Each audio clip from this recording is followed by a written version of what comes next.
Hello, I am Rob once again here in the lair of OmnusI to give you my State of the Dungeon address for today, which is May 18th, 2017. The game tonight, Dungeons & Dragons 5th Edition. The adventure is still Dark Days at Stonehold, and the party, all surviving from last session. Otto's player has avoided the bad luck that cost him his previous two characters, so he survives till tonight. Will he continue the streak? We'll see. So, this was a dungeon crawl, pure and simple. The characters are at the heart of the goblin-infested sandstone warrens, and they are second level now, and they are in the evil temple of something. On their map it says demon, so that's where they're going for. So they had already fought their way to the very footsteps of this temple. They fought their way up the front stairs and had barricaded themselves in a room. They decided that they were going to rest because they desperately needed spells and abilities back that they had already expended. So the group rested. The only encounter they had was with a few goblins who tried coming up the stairs.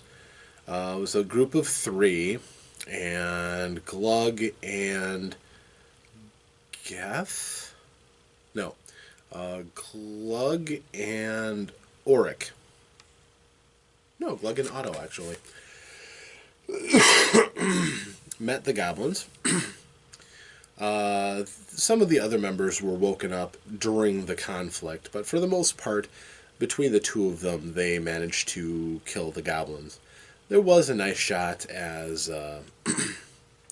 Auric came up to finish off a goblin who was stunned at the ferocity of Glug, but for the most part, it was just a trivial encounter.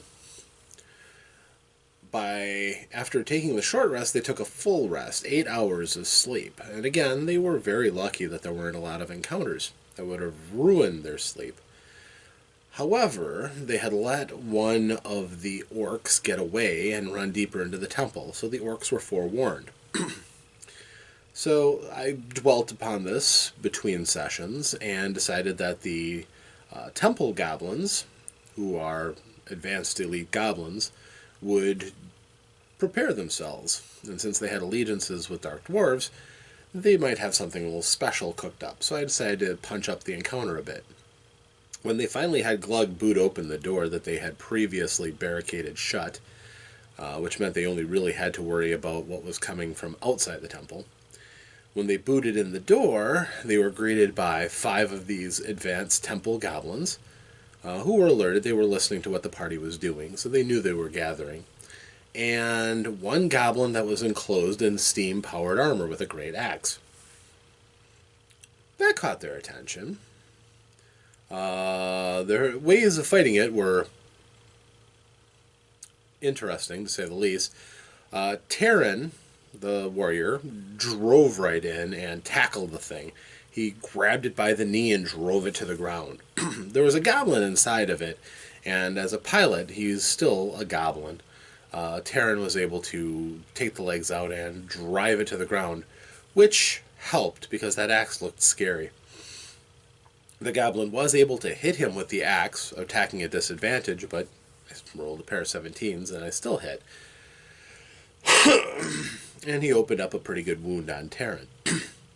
The rest of the group took turns either throwing spells at the assorted other goblins, or, as Glug did, he was raging, so he went in, he smacked the steam goblin a couple of times, and then he fanned out against lighter fare, against the other goblins.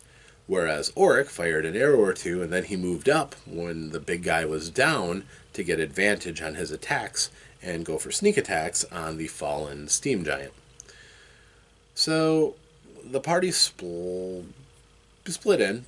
Terran stabbed the thing in the chest with his halberd using the length of the halberd. He vaulted past onto the other side of the room so that he could draw off a couple of the goblins.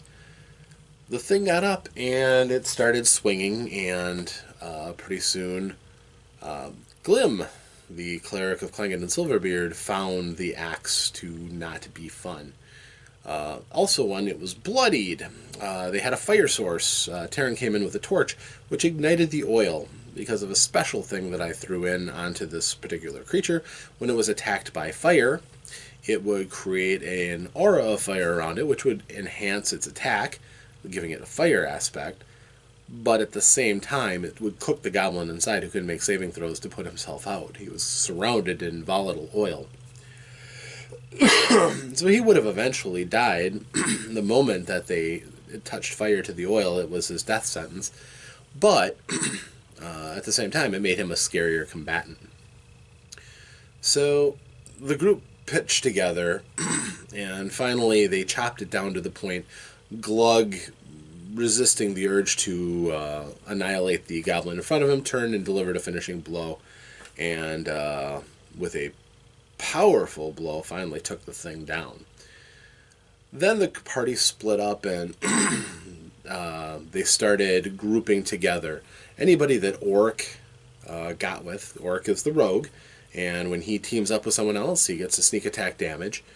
He made that pay several times, delivering crucial blows which weakened these rather tough goblins. All told, after they got finished with the fight, the party was again chopped up quite a bit, but the goblins all fell. So they looked around the room, found a few odds and ends, but for the most part it was the goblin latrine. So it wasn't a lot of exceptional treasure there. So they moved on, and following a passage, they found a pantry where the goblins had accepted tribute from the rest of the goblins. There was foodstuffs in there. There were some supplies, but there were a couple of these dark-touched dire rats, and the party fought them, and it was fairly one-sided. I believe Glug splattered one with a critical as a half-orc barbarian with a great axe. His criticals are absolutely devastating. And then Glim and Auric teamed up to double dwarf kill one, both of them smiting one at the same time. So they died. The party didn't find anything of any great use in that room, so they moved forward and found there was a curtain of darkness. Well, the group by now has seen this darkness enough that they knew one of these Darkheart rubies was generating this blackness, so their method of operation was to go up, have Glim cast a light spell on the darkness spell, which served to counter it and give them a bubble that they could see in. And he just kept going up, and since it is a cantrip for him, he could continuously cast these light spells and get them down the corridor. As soon as he would cast one, the duration on it would end, he would cast another one. So he was helping them piggyback through. And through the darkness, they found another room that was now populated by elite goblins. Now, one thing about this special darkness, evil creatures that can see in the dark can see through this darkness. So the goblins could see through it. The party couldn't. So when they came into this room, the elite goblins had already made their plans, and they had short bows, and they shot the group before the group had any warning that they were there. They were being utterly silent, which they all shot at Glim. They all wanted that goblin. They wanted the dwarven cleric dead, and I proceeded to roll terribly. He got hit once, and not a great amount of damage there. So the melee commenced. The dwarves, or the goblins, moved forward because they were, well, I didn't play them with a great deal of intelligence, but they had the ability, if they were both attacking a single person, if they were threatening a single person, they could add on sneak attack, and all four of them had the ability. So I was trying to get them to double team on heroes. Terran, with his higher armor class, required two goblins to attack him. If they'd hit, they would do a significant amount of damage. Glug took one, and one of them was still going after Glim. It was a tough fight. The party took quite a bit of damage again. These combats have been turning into a meat grinder. The party is able to strike the enemy, not all the time, and some of the characters like Geth, the sorcerer, when he hits, it can be pretty good. He could do a respectable amount of burst damage. If the fight gets really bad and he casts a magic missile or something, that's a decent amount of damage that's reliable. He's not been so reliable with his attack-based spells, though. All the cantrips that he has, like Ray of Frost and Chill Touch, that he can cast again and again, he can hit or miss a lot. So, the group got together, and after getting, again, badly chewed, they managed to defeat these elite goblins, getting a measure of respect for them. And then they decided they had to rest again. But in the rules, you can't take more than one long rest in a 24-hour period. And they had just taken theirs about a half an hour ago. So they were going to take a short rest, get back their hit points, bandage their wounds, regain a few abilities, what they could, and try to progress from there. While they were kind of derping around, Glim progressed with his light and found the ruby that was creating the darkness and destroyed it. So they could see the room, and they thought there was a treasure chest in the room. Also, kind of while they were resting, but not, sort of, they sized up the lock on the chest and let Auric have a shot at it, and he opened the lock without much... Actually, no, he didn't have to open the lock. They actually found the key on one of the goblins. So often, what gets forgotten is the means to open a lock. There should be a key for almost every lock. So unless the chest was stolen with the lock intact, well, one of the goblins did have the key. So they opened up, they found some treasure, they found a chunk of coin, they found a couple of diamonds, they found a battle axe that looked really cool. It had a bit of the history of the great king that ruled over the lands for the dwarves of an ancient nation that no longer exists. It may be a precursor, though, and it's a very nice axe. I think that Glim is at least took it. I don't know if he's using it, but he took it. So they then continued on. They found a pit trap that they didn't stumble over because they weren't in the darkness anymore, so they were happy there. And as they continued in, they found another encounter with another one of these elite goblins with a pair of his pet rats. He was in the darkness. They heard him. And one of them reminded Glug that he's a sorcerer. He's not, but he thinks he is. And they wanted him to cast Light Spell. His means of casting a Light Spell, after I botched his Arcana check, was he reached over, he grabbed Glim, and he threw Glim into the darkness. Who promptly cast the Light Spell, which outlined the two dark-touched rats, and another one of these elite goblins. Well, they got butchered. Actually, Glim landed on top of one of the rats and knocked it out. The rest of the party surged forward and helped get rid of the rest of the enemies. But perhaps Glim is regretting a little bit convincing Glug that he is a sorcerer, because his method of casting spells usually involves throwing party members at the problem. So, after that... unfortunately, Otto's player had to leave. That's a kind of a recurring theme because of his job. So he left, and the rest of the party continued with him in tow.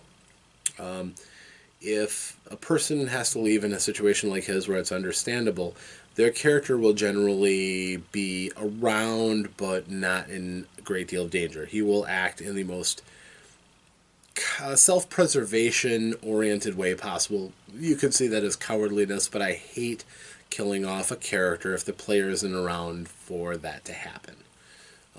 There's nothing that sucks worse than having your character completely healthy, you leave and you come back and your character is dead because of the whatever the rest of the group did or something like that. That's a good way to get hard feelings.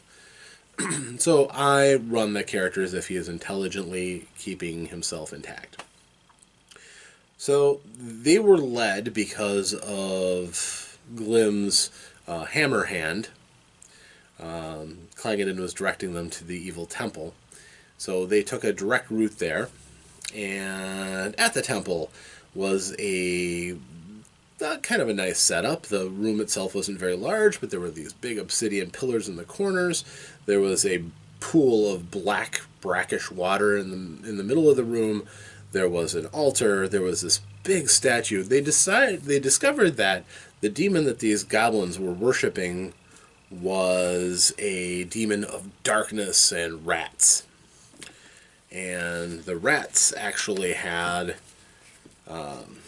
it had were-rats as priests, lycanthropes that could turn into rats, and the demon itself, they were kind of a little bit nervous that might have been called up. It's called Mishku, and when they got into the temple, there was this statue of Mishku behind the altar. But the group just decided, well, we're going to defile the temple. What else is there to do with an evil temple?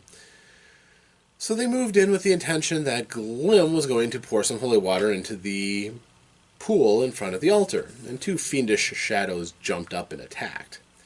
Well, he had holy water in his hand, and it turned out that Terran had purchased some holy water as well, so they immediately started using that as a weapon against the shadows, which made their fight so much easier. The things have resistance to any non-magical weapons. The group didn't exactly have a pile of magical weapons.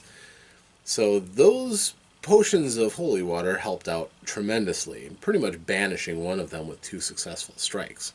The holy water does radiant damage against the undead, and they had a vulnerability to it, meaning they took twice as much damage when they were hit.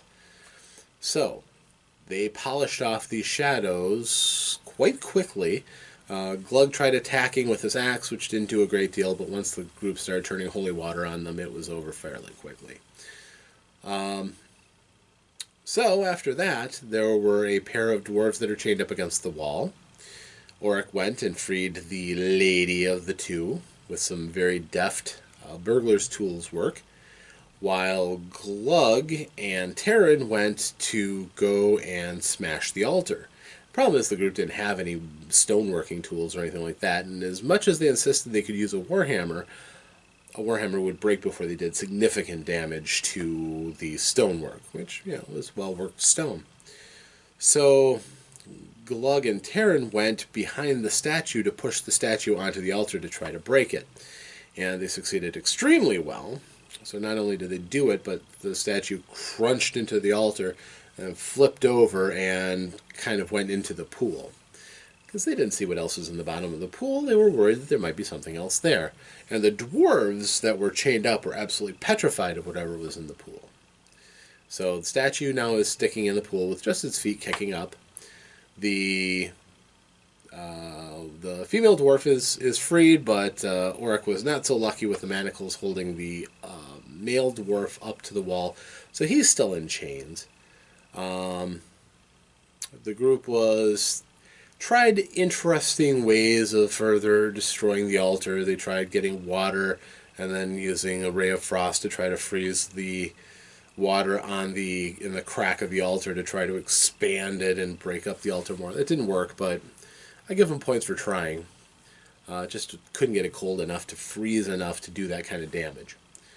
So that's kind of where the group ended. Interesting thing, in the middle of the fight, Geth, the sorcerer, told Glug that he wanted him to cast the light spell and on him. So Glug picked him up and he threw him over at the statue. It got him onto the altar. Once Geth touched the altar, there was this kind of a signal that went out. It made them all feel very uneasy. So something might happen as a result of that. Who knows? Well, I do, but no one else needs to. And also, again, for hijinks, Glug tried casting a detect trap spell upon the altar. He did that by picking up Glim and rubbing him on the altar vigorously. Didn't find any traps, so the spell kind of worked. And that is where we ended. Lots and lots of combats. The whole night seemed like it was action-packed. Again, we're getting close to the end of this dungeon crawl, so it'll probably be a little while before we have another one, but yeah, it was fun tonight. Everybody got a chance to do things. Everybody had their moment of glory. And yeah, the group is looking forward to continuing and finishing off this particular thing. So, they've defiled the temple, doing well, and we'll be ready in 2 weeks for the next session of 5th edition Dungeons and Dragons. Next week, if my voice finally heals, we'll be able to put in a night of Werewolf the Caribbean. So, I am Rob here in the lair of OmnusI, and I am wishing you safe journeys.